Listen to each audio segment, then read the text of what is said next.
안녕하십니까. 통일전망대 김필국입니다. 참여연입니다.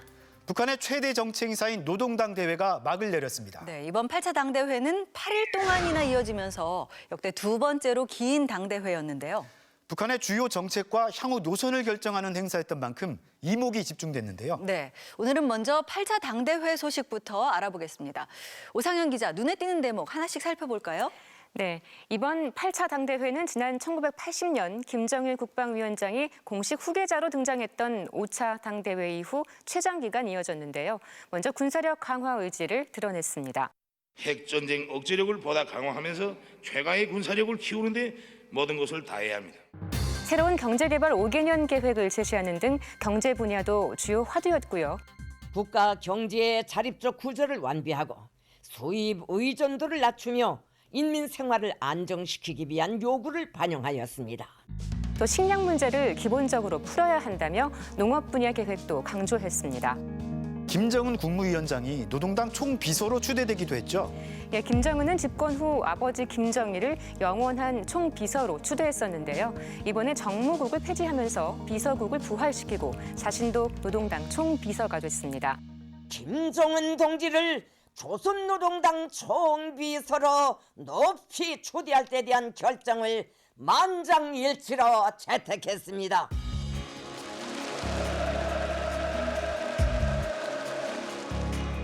이번 당대회에서는 당을 중심으로 하는 시스템 정치를 강화하려는 모습도 여러 차례 엿보였는데요. 당대회가 열린 4.25 문화회관 회의장 전면에는 과거 김일성, 김정일 초상이 걸렸던 것과 달리 노동당 휘장이 배치되기도 했습니다. 네, 관심을 모았던 대남 대미 메시지는 없었던 것 같아요. 네, 직접적인 대외 메시지는 나오지 않았는데요. 북한은 사흘간 이어진 사업 총화 보고 등을 통해 특히 자력갱생과 자급자족을 강조했습니다. 김정은 총비서는 충복을 자처하면서 경제난을 정면 돌파하겠다는 의지를 내비치기도 했습니다. 이민 위천, 일심 단결, 자력갱생을 다시 깊이 새기고 더 높이 들고 나갈 것을 요구하고 있습니다. 북한 매체들은 이번 당대회를 어떻게 조명하고 있나요? 예, 북한 매체들은 보도 시간 대부분을 당대회 소식으로 채웠는데요. 조선중앙TV는 평소보다 6시간가량 앞당겨 방송을 시작하고 반복해서 관련 보도를 내보냈습니다. 김정은 총비서가 연단에 서서 발표한 당대회 나흘차 사업총화 보고는 분량이 1시간 30분이 넘는데요. 일주일 동안 11차례 넘게 똑같은 프로그램을 재방송하기도 했습니다. 네. 북한이 당대회 기념 열병식을 개최할지에 대해서도 관심이 쏠렸었는데요. 네, 이번에도 저녁에 열병식을 개최했다면서요. 네, 북한은 지난 14일 저녁 김정은 총비서 등이 참석한 가운데 평양 김일성 광장에서 8차 당대회 기념 열병식을 개최했습니다. 지난해 10월 노동당 창건 75주년 기념 열병식에 이어 이번에도 저녁에 했는데요. 석 달 만에 다시 열병식을 하면서 국방력을 대내외에 과시했습니다. 어떤 작전 전투 임무도 완벽하게 수행할 수 있게 준비된 우수의 철갑 대오의 폭풍 기상이 나래칩니다. 김정은 총비서는 김일성 주석을 연상케 하는 러시아식 털모자를 쓰고 긴 가죽 자켓 차림으로 등장했습니다. 네, 새로운 전략 무기가 공개될지 여부도 관심이었는데 공개가 됐나요? 네, 열병식에선 핵 보유국, 핵 무장력 같은 단어가 여러 차례 나열됐는데 잠수함 발사 탄도미사일, 즉 SLBM도 공개됐습니다. 세계 최강의 병기 수중 전략 탄도탄 방해 용도 밑에 불가항력의 실체를 비축한 정의의 힘. 이 밖에 탄도 모양이 뾰족해지고 이동식 발사 차량의 바퀴가 한 축 더 늘어난 단거리 탄도미사일, 북한판 이스칸데르 개량형도 선보였습니다. 이로써 당 대회와 기념 행사를 포함해 총 열흘간의 일정이 마무리됐는데요. 당 대회를 계기로 열병식을 한 건 이번이 처음인데 당 대회에서 밝힌 국방력 강화 기조를 재확인한 이벤트로 볼 수도 있겠습니다. 열병식 전날에는 대대적인 경축 공연도 했다면서요. 예, 당대회 폐막 다음 날 평양체육관에서 경축 공연을 했는데요. 총비서 동지께서 관람 속에 나오시자 폭풍 같은 만세 환호성이 터져올랐습니다. 3차원 입체 영상을 배경으로 성악과 기악, 무용, 집단 체조 공연 등이 펼쳐졌는데요. 김정은 총비서와 최룡해, 조용원, 리병철, 김덕훈 등 당 정치국 상무위원과 당대회 대표자들이 함께 관람했습니다. 네, 8차 당대회를 지켜본 북한 주민들은 어떤 반응을 보이고 있습니까? 예, 북한 방송에서는 당대회가 시작되면서부터 각계 주민들의 소감이 잇따라 보도됐는데요. 역사적인 보고에 접하고 보니 정말 새로운 힘과 용기가 솟구치고 TV와 신문, 휴대전화 등을 통해 관련 보도를 접하며 환호하고 또 열광하기도 했습니다. 경제개발 계획을 새로 세운 만큼 산업 현장에서도 바쁘게 움직일 것 같네요. 8차 당대회에서 제시한 노선, 확정된 방침에 따라 계획을 철저히 세우고 생산하겠다는 화답이 줄을 이었는데요. 당 제8차에서 제시하신 가압대로 철강제 생산 능력을 결정적으로 높여 우리 김철 노동기 본태를 다시 한번 보여줄 그런 결의로 당대회 초홍화 보고를 적극 지지한다, 결의를 가슴에 새기겠다면서 새로운 경제개발 5개년 계획 목표를 달성할 수 있도록 하겠다고 다짐하기도 했습니다. 네, 오상현 기자 잘 들었습니다.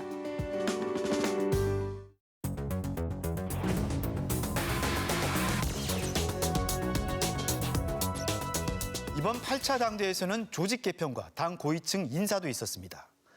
김정은 총비서의 신복으로 불리던 조용원이 권력의 핵심인 정치국 상무위원으로 파격 발탁된 것이 눈에 띕니다. 네, 반면에 김여정은 지위가 격상될 거라는 예상과 정반대로 오히려 강등됐습니다. 최유찬 기자가 그 의미를 살펴봤습니다. 김정은 동지께서 새로 선거된 제8기 당중앙 지도기관 성원들과 함께 1월 12일 금수산 태양궁전을 찾으시었습니다.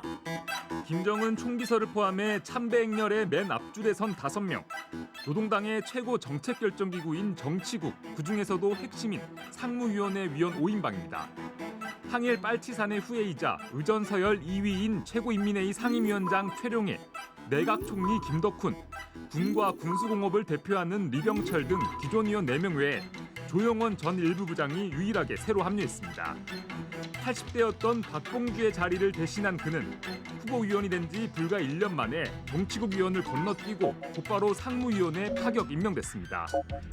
거기에 노동당 조직담당 비서, 당 중앙군사위원회까지 이름을 올리면서 당과 군을 조직 장악하는 핵심 실세가 된 겁니다.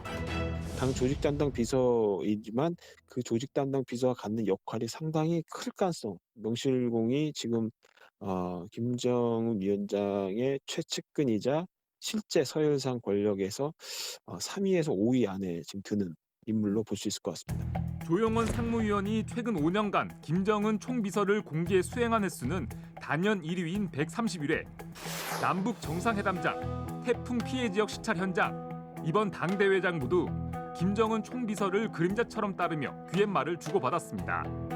그만큼 국정 정반에 걸친 김 총비서의 의중을 가장 잘 파악한 인물로 볼 수 있습니다. 가장 큰 이유는 그가 조직지도부 제1부부장으로 일하면서 까다로운 김 총비서의 기대를 만족시켰기 때문으로 보입니다. 실제로 김정은 총비서가 이번 당대회에서 제시한 인사의 원칙은 능력이었습니다. 본 대회가 제8기 당중앙위원회를 당과 혁명에 충실하고 실무 능력이 높은 동지들로 꾸리고 당대에서 결정한 걸 관철시키기 위해서는 당 간부들의 실무적 역량이 지금 중요하다고 보는 거고 그런 맥락에서 조용원 이 사람은 이제 그런 면에서 뭔가 성과와 업적을 아마 뚜렷하게 보여준 것 같아요. 반면 조용원과 지위가 같던 김여정은 오히려 강등됐습니다. 정치국 상무위원회에 진입해 2인자의 위치를 굳힐 거라는 우리 정보기관의 예상과 정반대로 정치국 후보위원 자리마저 내놓았고 당 제1부부장이 아닌 일반 부부장으로 한 단계 내려앉았습니다.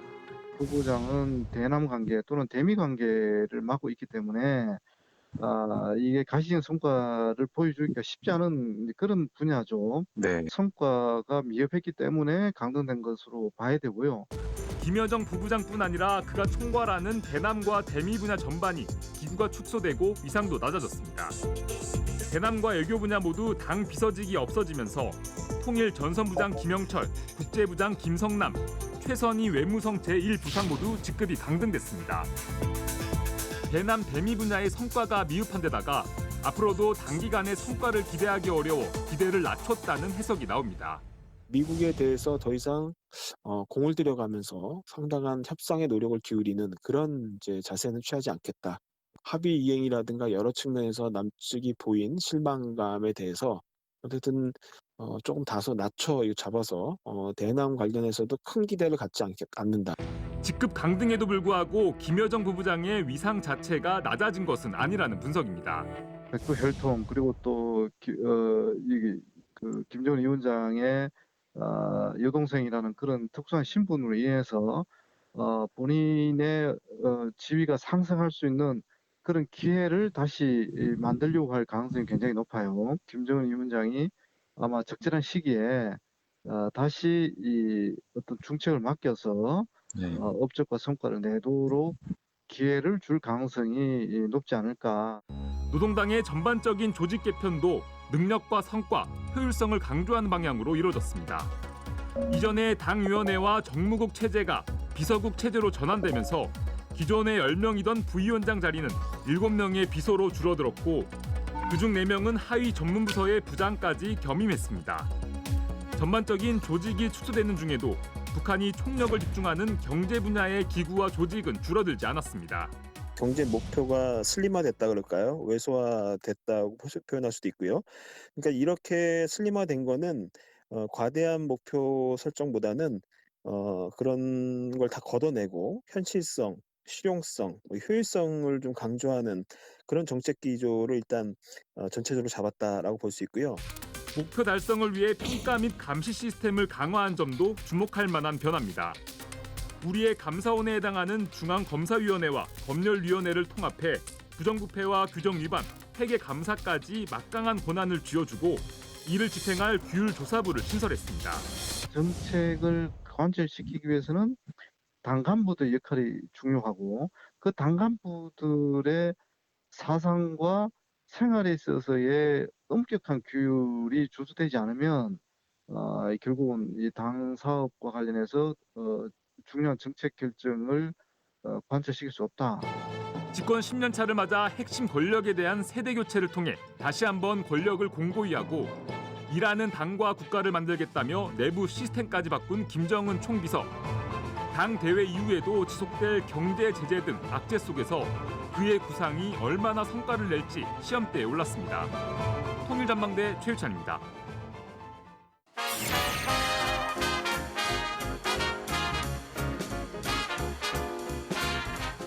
추운 겨울이 되면 북한 어린이들에게 눈장화를 보내는 기부운동이 있다고 합니다. 네. 벌써 시작한 지 10년이 넘었다고 하네요. 네네. 지난해 말부터는 특별한 재미를 더해서 캠페인을 벌이고 있다는데요.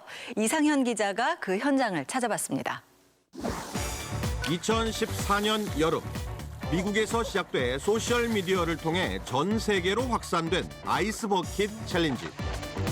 당초 루게릭병에 대한 사회적 관심을 불러일으키고자 시작이 됐는데요. 아예 기부 문화를 활성화해보자는 공감대가 형성되면서 퍼져나갔습니다.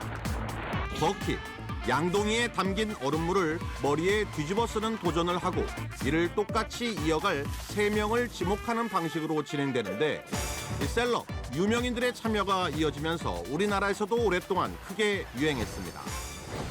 이와 비슷한 동영상 하나가 겨울 추위가 시작되던 지난달 초 SNS에 올라왔습니다. 코로나의 여파와 더불어 영하 30도까지 내려가는 혹독한 겨울을 보낼 북녘 어린이들과 함께하기 위해서 아이스핏 챌린지를 준비했습니다. 이제 제가 3명을 지명하겠습니다. 양동이에 담긴 얼음물을 머리에 끼얹는 대신 얼음물에 2발을 담가 혹한기 북한 어린이들이 느낄 추위를 체험해보고 겨울철 눈 장화 한 켤레씩을 북한 어린이에게 기부하자는 겁니다. 이름하여 아이스핏 챌린지. 대북 지원단체인 선양 하나가 아이스버킷 챌린지를 벤치마킹해 시작한 건데요. 이 단체는 시민들의 후원금을 모아 2010년부터 매년 10,000켤레 정도의 눈 장화를 만들어 북한 어린이들에게 보내왔고 지난 10년간 기증한 신발만 12만 켤레에 달합니다. 지명을 받아 곧바로 이어진 아이스핏 챌린지. 후원자분들이 보다 많은 신발들을 지원해 주기를 호소하면서 또 동참해 주기를 원하면서 이 챌린지를 합니다. 북한 주민들의 생각과 입장과 상황을 우리가 한번 마음에 담아보는 그게 기본이고요. 또 이렇게 함으로써 교류 협력이 더욱더 확대되는 그런 하나의 그 모티베이션이 될 수 있지 않을까. 영화배우 추상미 씨도 첫 지명을 받은 3명 중 한 명이었습니다. 아, 진짜 상상만 하는 것과 이렇게 직접 체험을 해보는 건 천지 차이일 수 있는 것 같아요. 그 공감하는 마음으로 여러분들 이 아이스피 챌린지 함께 동참해 주시기 바랍니다. 추상미 씨는 2년 전 한국전쟁 고아들의 이야기로 직접 만들었던 다큐멘터리 영화 폴란드로 간 아이들을 계기로 이 단체와 인연을 맺었습니다. 후원금들을 모을 수 있는, 대면에서 모을 수 있는 기회도 많이 없고 하니까 그냥 SNS를 통해서 한번 해보자 해서 저희는 그냥 별 생각 없이 시작을 했는데 너무 반응이 좋았어요. 이렇게 우선 유명인들의 아이스핏 챌린지가 이어졌습니다. 하필이면 오늘 올해 들어서 가장 추운 날입니다. 자, 예상대로 뼈가 사무치도록 발이 시렵네요. 자, 들어갑니다. 함께 참여해 주시기 바랍니다. 감사합니다.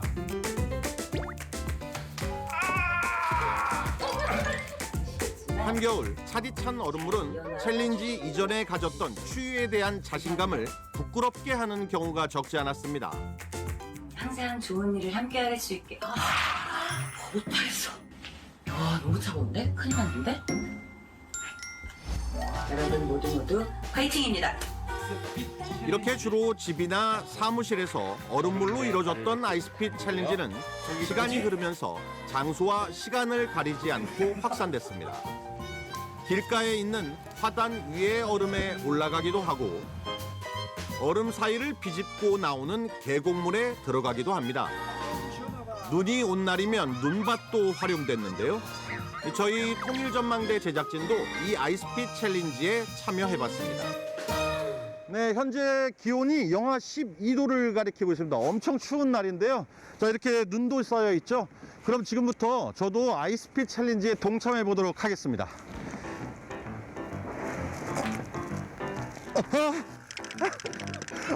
너무 발이 시려운데요. 자, 그럼 빨리 저에 이어서 이 아이스핏 챌린지에 동참할 3명을 호명하도록 하겠습니다.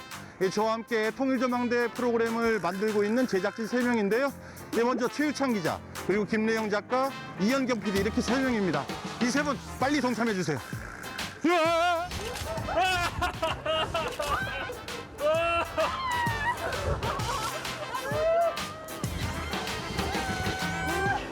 지난 12월 한 달간으로 예정됐던 아이스핏 챌린지는 이렇게 예상 밖의 호응으로 이어지자 이달 말까지로 챌린지 기간을 연장했고 해외에서도 참여가 잇따를 정도로 그 확산세는 커지고 있습니다.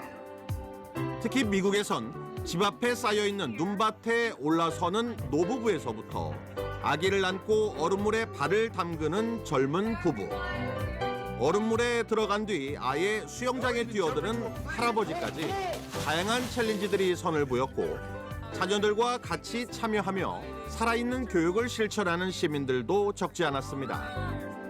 이번 아이스핏 챌린지를 통한 후원액은 벌써 당초 목표치보다 2배 넘게 모아졌다고 합니다. 코로나19로 인한 북한의 국경 봉쇄 조치로 지난해 처음으로 중단됐던 눈 장화 기부 사업. 하지만 그들을 돕고자 하는 마음은 멈추지 않았습니다. 오히려 특별한 챌린지를 통해 그 마음들은 더욱 확산됐고 코로나 상황이 나아질 올해엔 더 많은 그리고 더 특별한 신발들이 북한의 어린이들에게 전달될 것입니다. 통일전망대 이상현입니다.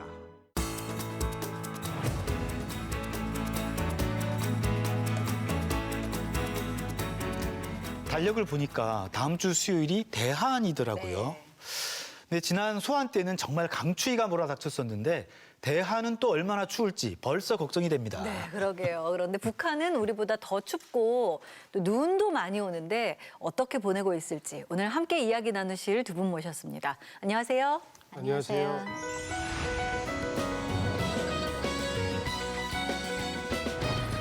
지난주에 너무 추웠잖아요. 서울이 영하 18도. 두 분은 이 한파 어떻게 버티셨어요?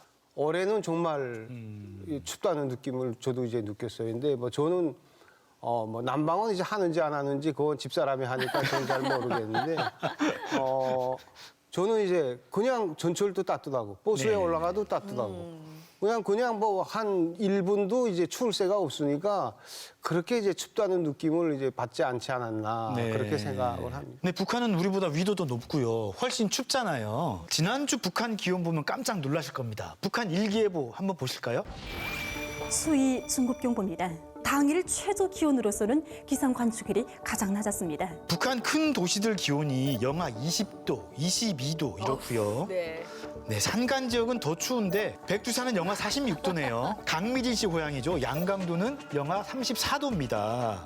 일기예보만 봐도 추워지는데요. 실제 이제 양강도 같은 경우는 한 심리 한 4km나 한 뭐 8km 정도를 걸어가면 눈썹에 하얗게 이제 서리꽃이 펴요. 저희는 뭐 겨울 같은 때는 고드름도 진짜 1m 이상짜리 집 거기에 쭉 매달려 꺾어가지고 막 이제 뭐 그때 어렸을 때는 막 먹기도 했어요 그걸. 네.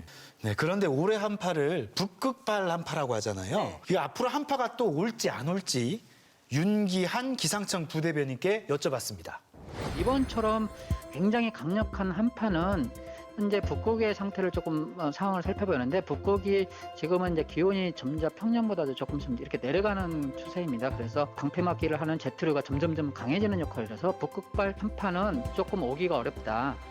자, 올해는 이 추위도 아주 기록적이었지만 눈도 한 번 오면은 그냥 조금 오는 게 아니라 이만큼씩 왔었잖아요. 그렇죠. 북한도 눈 많이 왔다면서요? 네, 저는 걱정이죠. 이제 눈이 많이 왔으면 또 외부로 나가야 되는 그런 사람들은 힘들겠구나 이랬더니 의외로 들려오는 말에 제가 한바탕 좀 웃기도 했는데 올해 눈이 많이 오니까 그놈아 농사가 잘 될 것 같아요 이러는 거예요. 절망적이진 않았던 통화였던 것 같습니다. 네, 눈을 대하는 관점이 우리하고 네. 많이 다르네요. 많은 분들이 교통대란 걱정된다. 이거 길 미끄러워서 낙상하면 어쩌냐. 걱정 소리가 더 많이 들렸거든요. 폭설이 뒤덮은 도로는 맹추위에 금세 꽁꽁 얼어버렸습니다. 또다시 쉽지 않은 퇴근길에 올랐습니다. 사실 제가 그 교통 대란을 되게 좋아하거든요. 왜요?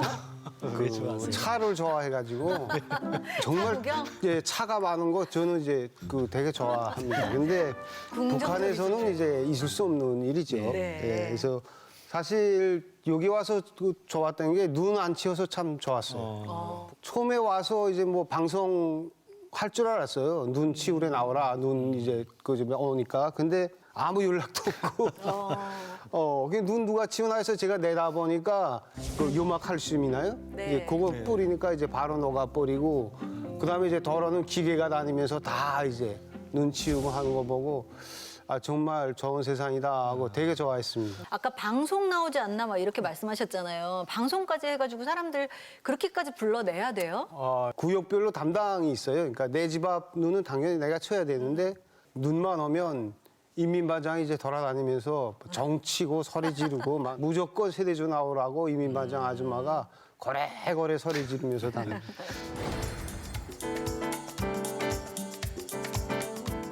기본적으로 이제 인민반이나 여명이 이제 모여서 눈을 치워야 되는 장소가 있어요. 지역에 있는 교양마당이라든가 연구실이라든가 이런데 그런 데는 사람들이 이제 그 다 조직별로 나가서 이제 다 이렇게 길거리 치거든요. 그러면 집 앞만 아니라 여기저기 다 눈을 치워야 된다면 나는 여기까지 눈을 치워봤다. 뭐 그런 데가 있나요? 이제 직장에 나가면 또 이제 그 동상 청소라는 게 있어요. 이제 그 김일성, 김정일 동상이 있는데 동상, 그다음에 사적지, 그다음에 자기 직장 담당 또 도로가 있습니다. 그래서 거기까지 또 보통 차 타고 그저 한 20-30분 가야 되는 거리거든요. 아니 차 타고 2-30분 가야 되는 도로까지 치워야 된다는 거는 좀 너무 지나친 거 아닌가 싶은데. 거의 이제 눈만 치다가 하루가 다 지나갑니다. 네. 눈 치운 이야기하니까 또 군대 이야기를 안 할 수가 없는데요. 사실 이제 군대에 가면 선임병들이 늘 하는 얘기가 있습니다. 눈은 지표면에 떨어지기 전에 치워야 된다. 바로 치워야 된다. 그렇게 말씀하시는데 그런데 항상 이렇게 눈이 좀 안 왔으면 좋겠다 이런 생각도 했고요. 그런데 네. 북한 주민들 날씨에 상당히 민감할 것 같아요. 특히 추위에 대한 속담도 많이 있습니까? 예, 되게 여러 가지 속담이 있습니다. 그래서 너희네들은 이제 겨울에 첫눈 내리면 눈 이렇게 쭉 만져보고 첫눈에 찰기가 없으면 올겨울이 춥겠구나. 이게 이제 눈에 찰기가 착착 붙어야 이번에 눈은 찰기가 있었던가요? 많았죠. 예, 찰기가 있었습니다. 그다음에 뭐 대한이 서한이네 집에 가서 얼어 죽었다. 그러니까 올해 같은 때 얘기하는 것 같아요. 맞는 것 올해 같아요. 진짜 소환추위 진짜 어마어마했잖아요. 근데 예년보다 이렇게 추운 겨울이라서 북한 주민들이 겨울나기가 만만치 않지 않을까 좀 걱정도 되는데요. 북한은 대체로 이제 겨울이 길거든요. 그 5월 초까지 겨울을 생각하는데 10월부터 이제 겨울나이 준비를 합니다. 그래서 10월 달에는 구멍탄 찍어서 겨울날 준비해야 되고 그 다음에 이제 또 가축을 다 이제 집집마다 기르는데 밖에서 기르던 가축들 다 안악으로 들여놓던지 소나 이제 염소 같은 경우는 이제 천마대 같은 데다가 볏짚 좀 섞어가지고 잘 누벼가지고 겨울에 이제 둥 씌워주는 둥거리도 씌워주고 이런 준비들로 이제 겨울나이 준비를 많이 합니다. 네, 가축들 뭐 겨울살이까지 이렇게 준비하려면 정말 바쁠 것 같은데요. 근데 제가 방금 잘못 들은 게 아니죠. 방금 그 구멍탄을 직접 만든다고 하셨죠? 예, 예. 여기서는 이제 연탄이라고 합니다. 그래서 가을에는 보통 남자들이 구멍탄 정도는 찍어야 됩니다. 네. 북한 주민들이 겨울나기가 다 셀프입니다. 그러게요. 눈도 직접 치우고 맞아요. 연탄도 직접 만들고요. 네, 북한에서 맨날 부르짖는 그 자력갱생 그게 이게 아닐까 하는 네. 생각이 드는데요. 북한 겨울 난방 필수품 구멍탄 어떻게 만드는지 한번 볼까요?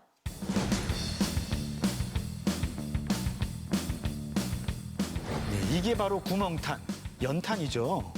어떻게 만듭니까? 무연탄을 한 해 겨울 날려면 이제 2톤 정도 있어야 되거든요. 그래서 2톤 정도를 사다가 산에 가서 훅 빨간 그 진흙 그걸 이제 가져다가 섞어가지고 개인이 이제 눌러서 발로 누르면서 찍는 기계가 있는데 그걸로 이제 찍는 거죠. 근데 진흙은 왜 섞는 겁니까? 진흙은 열을 받으면 단단해지는 성질이 있기 때문에 모양을 잘 잡아주기 때문에 괜찮습니다. 네. 자, 시장에서 석탄을 이렇게 사가지고 와서 연탄을 만든다는 이 과정이 이해가 잘 안 가요. 우리는 다 연탄 공장에서 만들거든요. 근데 북한에서는 연탄 팔진 않아요? 일단은 연탄 판매 장사도 있긴 하지만 그러니까 내 노력을 좀 들이면 이만한 걸 할 수 있기 때문에 적은 돈을 사용할 수 있는 그런 방법을 선택을 하고요. 석탄이 연탄보다 훨씬 싼 건가요? 석탄 가격 같은 경우는 또 정확한 가격은 말씀드릴 수는 없지만 지난해보다 딱 절반 가격으로 떨어졌어요. 올해? 네, 올해. 그래서 80일 전투 기간에 석탄이 엄청 많이 생산이 됐다고 하더라고요. 네. 대부분 시장들에서는 연탄을 사가는 사람보다 그냥 석탄을 사가서 연탄을 찍죠. 근데 저희들 어렸을 때는 겨울이 굉장히 추웠잖아요. 차츰 뭐 도시화가 되고 또 아파트에 살아서 그런지 모르겠는데 요즘에는 좀 추위 걱정은 덜하게 된 것 같아요. 맞아요. 뭐 근데 북한도 요즘에 아파트가 늘고 있다 그래서 좀 그렇게 되면은 겨울 나기가 쉽지 않을까, 좀 조금은 수월해지지 않았을까 생각은 들거든요. 겨울에 이제 평양하고 그때 평성에 그 삼화동에 이제 친척이 있어서 갔었는데 석탄이 들어가는 그 아래목만 따뜻하고 엄청 추운 거예요. 그래서 저희 이제 나무를 떼는 고장은 아침에 밥을 하면서 또 이제 돼지 이제 여물도 이제 끓여야 되고 하니까 불을 많이 떼면 그 온기가 내내 집안에 이제 확건하거든요. 제 상식하고 너무 다른데요. 네. 저 이 사실 통일전망대 하면서 제일 놀랐던 게 북한의 아파트 안에 아궁이 있는 거였거든요. 아파트에서 아궁이에 이게 석탄을 뗀다는 게 좀 상상은 안 되네요. 아직도 그렇게 아궁이 있는 아파트들이 있어요? 그러니까 최근에 지어지는 아파트도 이제 중앙 난방으로 이제 난방을 해주지만 가정에서 별도로 이제 보온이 더 필요한 그런 집들은 그러니까 부엌이 이제 그 가스 건너를 설치해서 한쪽에다 놓고 한 옆에는 아궁이를 따로 설치를 했더라고요. 왜 만들어요, 아궁이를? 북한은 온수 안 나오잖아요. 그러니까 따뜻한 물 겨울 같은 때는 뭐 이제 세수도 해야 되고 하니까 아궁이에다가 불을 떼서 물도 끓이고 아니면 뭐 돼지를 키우는 집들은 돼지죽도 끓이고 뭐 따뜻한 물이 필요하잖아요. 네.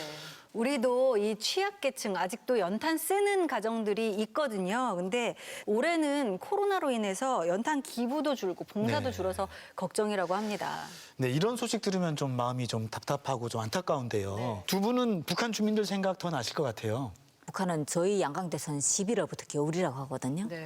그러니까 저는 그 나무를 사용하던 데서 살아서 그런지 모르겠는데 나무 같은 경우는 산에 가서 나무를 이제 톱으로 썰어서 벌목을 해서 아치 다 따고 집에 가져와야 되잖아요. 그게 엄청 힘들거든요. 나무 잘못 쓰러지면 나무에 깔려서 사고도 나고 좀 그런 생각이 좀 나면서 사실 이제 그 한국의 남방 그런 구조가 있으면 북한 주민들도 좀 그런 사고도 좀 안 내고 그렇죠. 네, 편안하게 살지 않을까 싶습니다.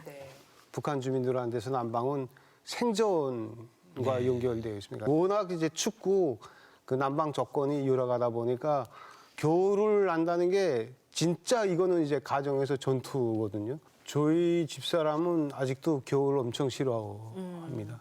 뭐 사실 뭐 석탄 뭐 이런 거 다 준비해 놓는다고는 하지만 방이 아래목만 이제 따뜻할 때가 있거든요. 구두 상태가 좋지 않으면. 그러면 거기에 이제 할아버지 할머니 앉고 아버지 앉고 애들 앉으면 집사람은 앉을 데가 없어요. 그러니까 따뜻한데 뭐 앉질 못하는 거죠, 여자들이. 그러니까 지금도 많은 북한 여성들이 그렇게 살지 않을까 하고 생각하면 참 마음이 아픕니다.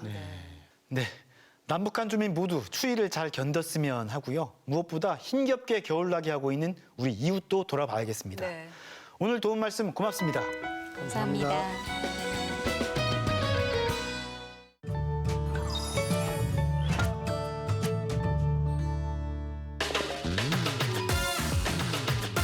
띠용, 얼렁뚱땅, 곰 느낌 나기도 하고. 놀라는 소리? 동물 소리인가요? 호랑이, 사자, 고래, 구중에 있습니다. 고래가 우는 소리.